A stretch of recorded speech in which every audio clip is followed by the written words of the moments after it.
Well, here we are in the grounds of St. Anne's Church, Limehouse.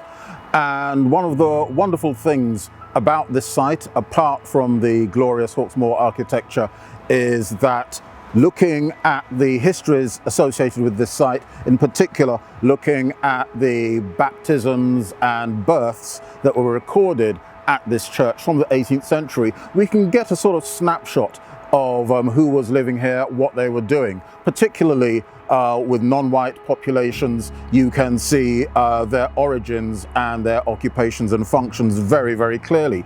Going back to 1744, we can see the baptism of John Bodyman, a black servant to Richard Phillips, who's described as a blockmaker who was living locally. You've got James in 1784, a Negro native of Barbados, aged 20.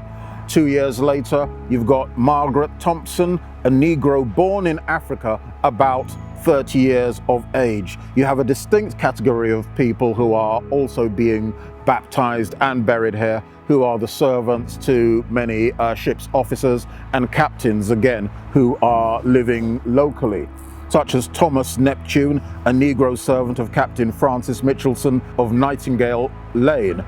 But most interestingly, in the early 19th century, you start to see a wave of black mariners, adult black men from all parts of the African diaspora being baptized at this church. Particularly in 1825, you see the baptism of John Williams, who is described as a native of Barbados, and he's specifically described as a mariner, as is Thomas Lewis of Jamaica, who was baptized in 1818, and he's also an adult, and he's specifically again described as a mariner. You see people from other parts of the globe being baptized here in the same period, 1825.